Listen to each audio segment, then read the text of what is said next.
Rob, Pam, it's great to be with you guys today. I think of all the miles that are in between the three locations that we're at, and yet through the internet and through the pandemic, this idea of getting together through Zoom or Skype or whatever has become the norm. So it's great to be with you, and I thank you for the discussion we've had today. One of the things that I'm interested in right now is just this concept of how has God been preparing us for this time. It's certainly extraordinary times, and but at the same time, God's up to good all the time. So Rob, if you can maybe talk a bit about Vantage Point 3 and what you think's been going on in the last year or two on how God has been preparing VP3 as an organization for a time such as this. Yeah.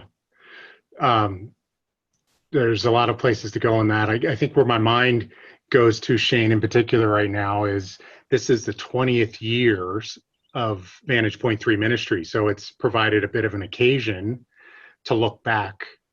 And so even like December 19 or January or February 2020, that was, as we thought about this 20th year, it had a lot of celebration and remembering. And that's still going, but I have to say the climate of the globe has changed a bit, and in the middle of it, as I think about how we've been prepared for this, what has surfaced is, in my mind, a bit of a challenge to us as a community, and I think that's where, I mean, we are not unfamiliar with, as Sister Pam sometimes say, sudden turns in the story of Vantage Point 3. And I think what the Lord, and beginning to trust in the middle of situations that you have no control over, to begin to trust and be alert to the way the Lord leads. And I think even just the experience over the past few years of, particularly when Randy Reese, our founder, passed away, to begin to realize that I can say in all good conscience and enthusiasm that the big story of the last 4 years has been the Lord's companionship and leadership with us as an organization, as a team, as a greater community, in the midst of the loss that's still very real, in the midst of the things that didn't quite turn the way we wanted them to turn. I think that has been serious preparation work for us. And so even as I think of these next, this summer, as the turn in the stories have continued again, one, I find myself more alert. I think we find ourselves more alert, like, Lord, what are you doing here? And how can we be faithful, what you've called us to do in the middle of this? And so that's where this challenge has sort of emerged, I think, for me, of just the importance of walking with one another. But I'd be curious, I want to hear somehow how Pam answers that question too. No, certainly, Pam, from your own perspective, or even just with the people that you've been interacting with over the last 2 or 3 months, what do you feel is their challenge, and how in the preparation of VP3 over the last 2 or 3 years, is there a hand in glove fit on what you might be seeing or hearing from people? Well, I have hungered my whole life for alignment, personal alignment, how God created me, and then organizational alignment for us. And there has been, in the last couple of years, in a surprising kinds of ways, greater alignment for us organizationally and greater focus on helping draw people around tables to walk alongside each other. And we made a strategic decision a couple of years ago to focus more on mentoring and to help people think about intentional friendships and how to equip people to do that. I think Randy would think it was the nuts and bolts of everything that we do. And so I have just felt like, oh my goodness, I feel compelled organizationally that it's our job to invite those of you who are our friends to think about this and to think about how we've been prepared to invite one or two or three or four others, or to lead or re-lead journey groups again. Yeah. Because the promise, the promise is that when we come together, the Lord is with us.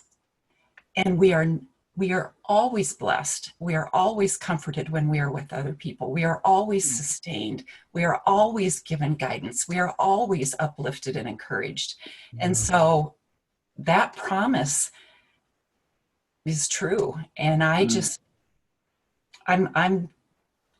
thrilled to be a part of an organization that gets to ask you to think about that.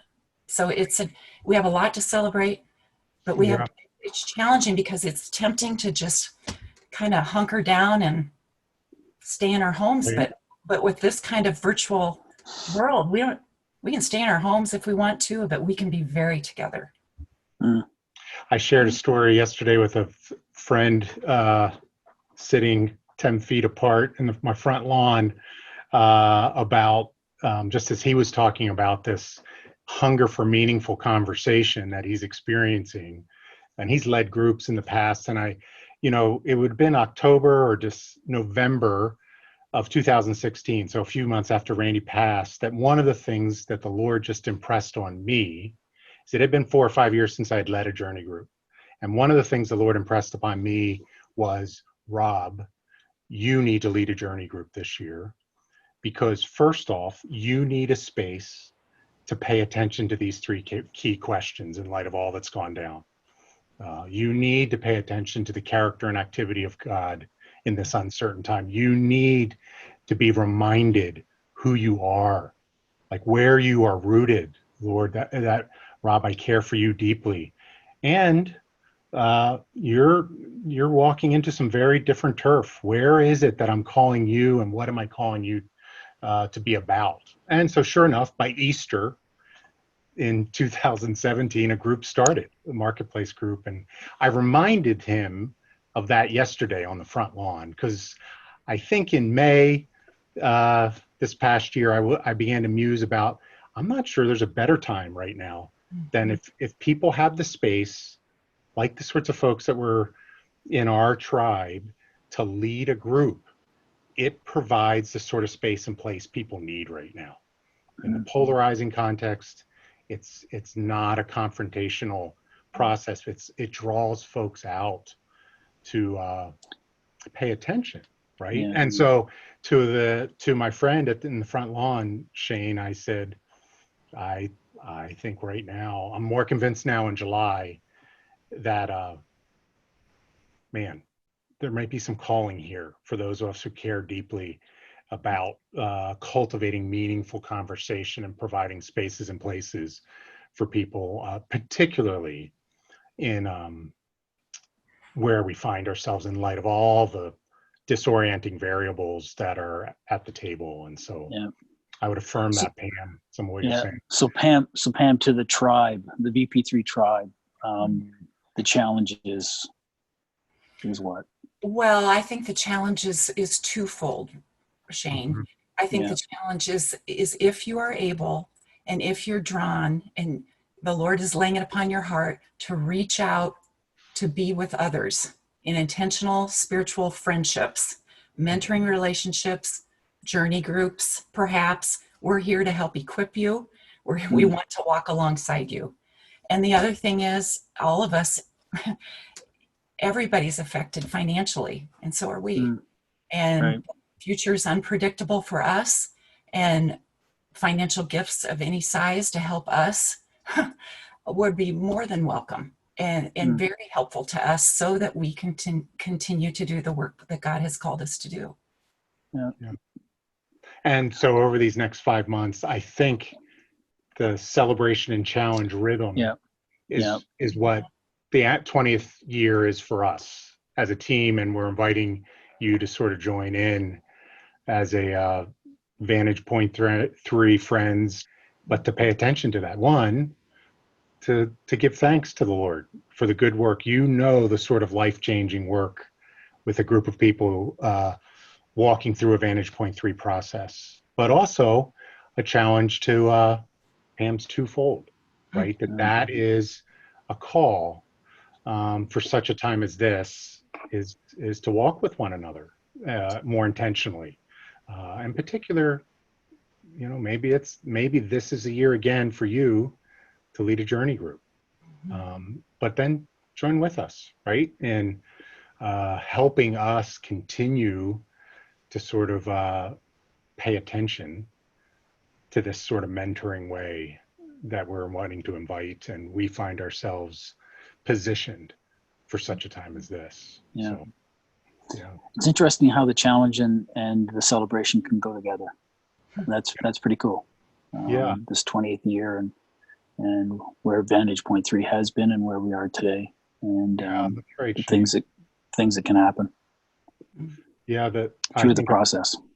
The founder's legacy language is sometimes what you hear, and the great need from where we sit right now is the great need that Randy saw in the 90s, that the Lord was inviting him to somehow put his hand to just the deepening and empowering of adults in the church in North America and beyond. And it's a bit uncanny the way the Lord brings us to these sorts of converging moments, I think, right now.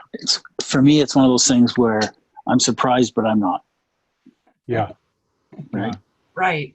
Mm-hmm. So it's like there's a good God among us, up to something good in all sorts of circumstances. And even our conversation here today is one of those things.